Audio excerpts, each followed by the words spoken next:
Have you ever found yourself dealing with a narcissistic boss? In today's video, we're going to diving into a crucial aspect of how to handle narcissistic bosses and maintain your well-being. So hard, it's hard to keep this separate or to work on yourself while you're in a toxic environment.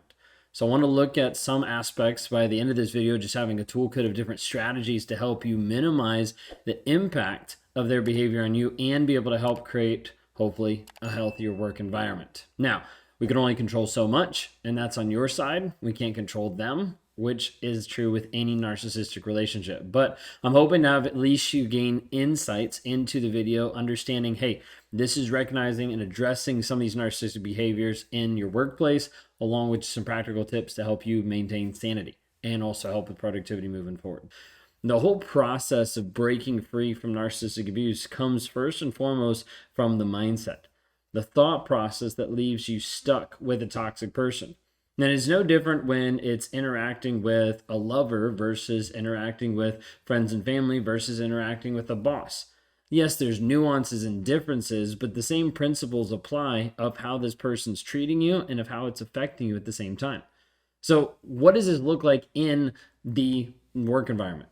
And first, understanding like the signs and the pieces of it. Narcissistic behavior you see oftentimes in high intense work environments where you see people that want to continue to rise up the ladder and look a certain way and act a certain way. Okay, narcissistic bosses oftentimes will exhibit this type of behavior, such as like constant self-promotion, putting themselves up on a pedestal, being like, everybody should serve and honor me. This is how I was in the workplace environment. I was the person that was like, I'm the best ever. You should bow down and serve me, basically. That was the idea, the aura that I gave off to other people. Because I wanted to make sure people understood that like it was all about me and it wasn't about them. It was all about what I wanted and what I needed. And I should get those things because I was entitled to it, because I was the best ever, because I was the smartest or the best looking, or like all these things. And so there's a litany of different things that would go through my head of, oh, I have the best ideas. Your ideas are awful. I have the best ideas. This would also translate into just the lack of empathy in being able to hear and respond to anyone else and to hear their responses of what's actually going on. So you would have an idea and I'd be like, yeah, no, don't even care. Because I didn't. I didn't care about the other person. I didn't care about their ideas or their thoughts or their feelings. All I cared about in the moment was just me. What I wanted, what I thought, what I needed, and how I was going to implement that. Now, as a result, it ended up me steamrolling over a lot of people. A lot of people like got hurt in the process, mentally and emotionally, of me just doing, oh, this is what we're going to do, just get over it. The lack of empathy is huge in the workplace environment. Then you have the manipulation of other employees, where someone would pit another person against another person. For me, a lot of times I would pit another person against another person when it came down to passing my ideas through. Like, this is a good idea. Don't you think so? Yeah, this person doesn't think so. You should say something to them because, like, I just don't feel like they understand. And all of a sudden, these back and forth dynamics would happen to be able to get the end result that I wanted. Again, it all comes back to what I wanted. Okay? Narcissistic abuse is all about manipulation of other people to get what they want, and they feel in the moment. Then you have the aspect of belittling others, putting other people down. Now, in the workplace, this just comes across as like joking, but it's actually just harassment of like putting other people down around other people to build a camaraderie or to build a connection or to just get other people on the same page as me so they know, hey, you need to align with this person or you might get made fun of or this might happen. All of this together creates this toxic work environment. And it leaves people feeling undervalued and stressed. You have employees that quit. You have employees that walk out. You have employees that just can't handle it anymore because of the belittling nature in that work environment. And this is something that I would, put blame on other people. It's not me, it's someone else. They just can't handle it, all these things. But we'd see these people like disappear because they weren't actually able to take the abuse that was happening. And they shouldn't. But that's what was going on. Maybe you're seeing this in a place where you find yourself in a workplace where the boss is constantly taking credit for the team's ideas, or maybe he's even stealing your ideas. And like all these achievements, all these other things are dismissed. You might have this great idea, this great thought, or something that you started to implement, and they take the credit. They take the whole goal from it. Okay. This aspect diminishes your self-esteem and also slow down your career path. And you're like, this is not fair. I totally get that. But that's the current frame of reality that a lot of times people are in when they're dealing with narcissistic bosses. The hard part is navigating that, because this starts to trigger a lot of negative emotions and impact your well-being mentally, emotionally, on so many different levels. Like, the emotional toll of dealing with a narcissistic boss leads to different feelings that seem very similar in relationships, but are affected in the workplace. This comes into the place where you start showing up frustrated. Start showing up frustrated at your job. Start showing frustrated at not just your boss, but then coworkers, because it starts to leak out. It starts to produce this piece of anxiety of like, well, I don't know what I can say. I don't know what I can't say. I guess I just won't say anything at all. It even leads to depression of like, what's the point of even trying if I'm not able to move forward because no one actually sees me? All they see is his ideas. All they see is this person's things versus you actually putting in the effort. And it starts to produce this place of needing validation and needing this piece from either the toxic person or from others to be able to show yourself that you actually matter or that your self-esteem is actually there. You see, narcissists will go off this piece of like looking to manipulate other people's emotions, and it starts to erode away your confidence. This is what we see a lot of times in the work environment where you've been confident for such a long period of time. You've grown, you've developed, you've moved up in different aspects, but then this person comes in, or this person, you move under this person, and now it just seems like you can't.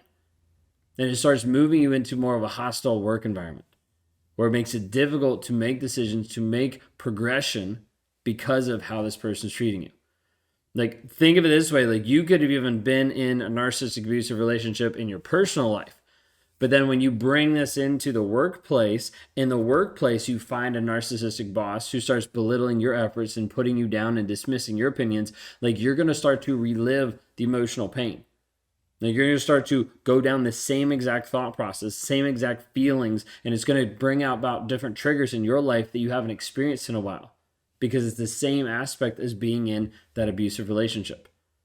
Now, the hard thing is, depending on bosses and structure and business and owners and things like that, there's so many different nuances to it.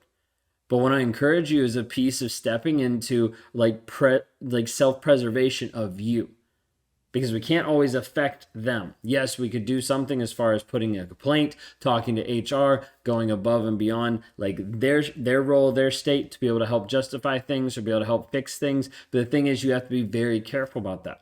Maybe you have to go into the aspect of having detailed like data of saying, hey, here's the evidence of what's actually happened versus just you saying something and then it being your word against theirs. Because oftentimes they'll pick the boss over you. So you have to be able to understand part of the self-preservation tactics is really us honing in you, like what you're actually doing on a day-to-day basis to help you heal and grow and develop.